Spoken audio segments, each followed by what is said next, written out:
Hi there, everybody. Tracy Filter here with tracyfilter.stampinup.net, and you can find me on Facebook at Tracy's Ink Spot. I had a customer ask on my Facebook page recently what she could do for St. Patrick's Day.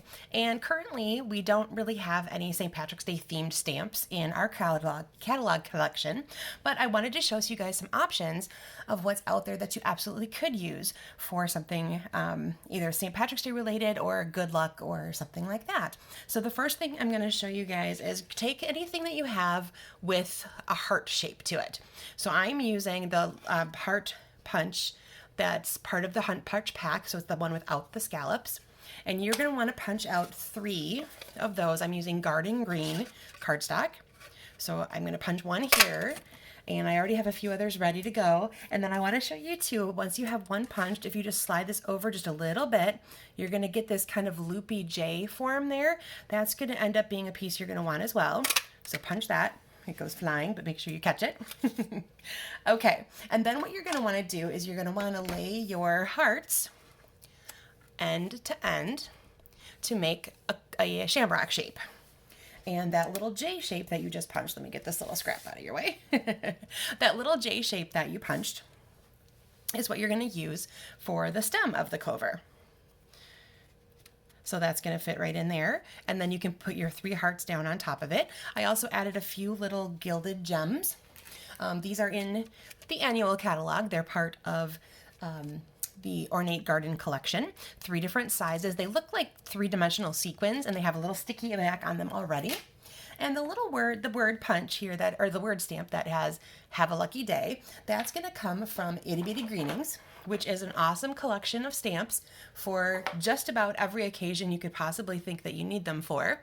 And as it says, they're all itty bitty. They're really super tiny. They make a great little addition to almost any project you have. Again, great themes in there, all kinds of stuff. So that's what I did for one version of a shamrock. Then I would probably take this. This is just a 4x4 square. And then what I would probably do is I would mount that onto the card front in the normal size and then add some other embellishments or something to that effect. You could put some other shades of green with this.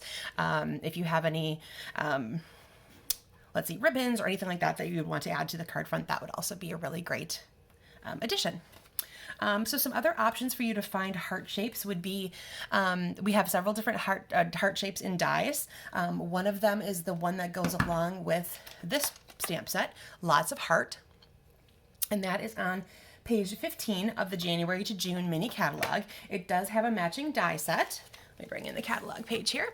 So you can see there's lots of different heart shapes of varying sizes in here that you could use very nicely for making your little shamrocks as well. Then I opted to do a couple other different ways as well. So if you see, I have been using a heart punch. Well, what if we have a heart stamp? So from Lots of Hearts, I took this little itty bitty heart right here, and I'm going to take some Garden Green ink. Oops, as soon as it unsticks itself from my other collection here. Alrighty, so we're going to take that, and I have a piece of scratch paper hiding somewhere. Here we go. Okay. So again, same concept. So you're going to have a heart. There's one. Then turn it and line up your edges and your point. There's 2. And there's 3. So, whoops, that didn't actually go very well together, did it? Let's try that again. I'm at an awkward angle here trying to see what I'm doing. Okay, let me get that a little bit better. There we go. That's going to line up much nicer. Okay, so there again, there is your clover shape. You could take then the Garden Green version of Stampin' Write marker, draw in a little stem, or what I chose to do is I have this, for if I'm stamping them, I will draw them in. If I'm punching, I have a different option for you as well. Now, should you want to turn that into the absolutely lucky 4-leaf clover, you just add another little heart, like so. Okay, then you're going to take your green marker, and there's your little stem. All right, so what I did with those, I took that and I put them all over a background for this card here.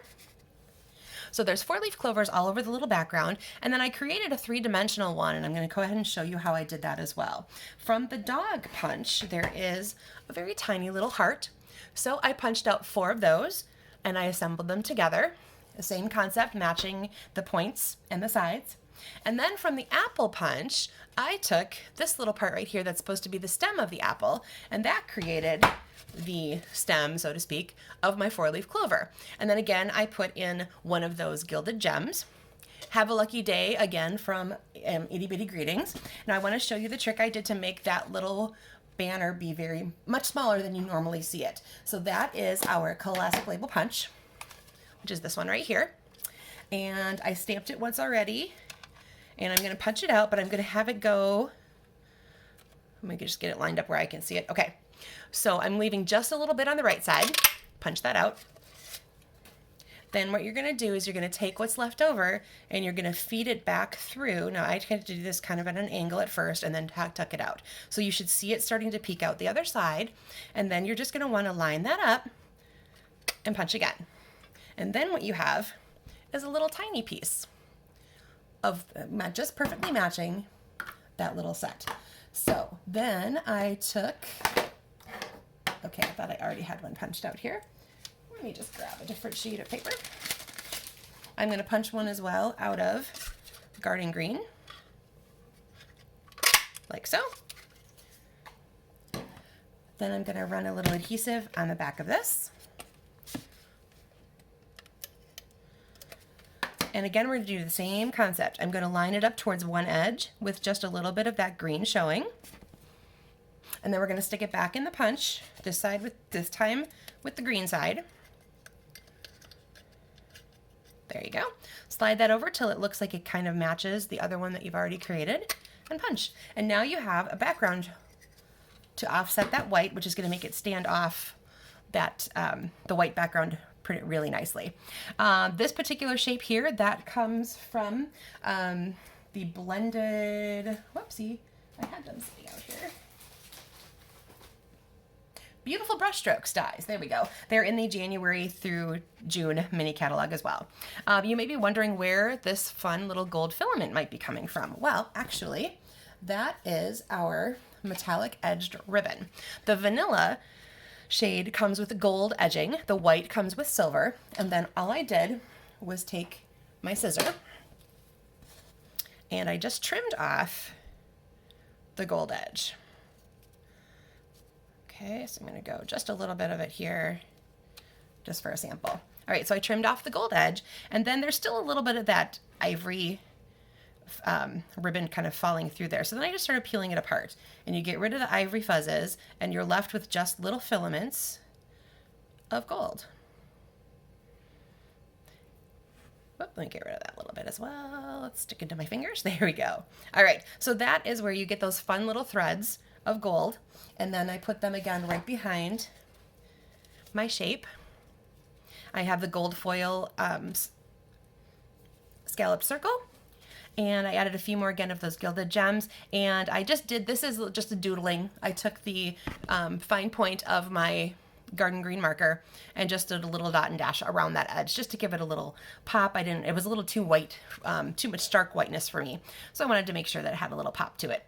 Alrighty, if you have any questions, drop them in the comments and I will be glad to help you out.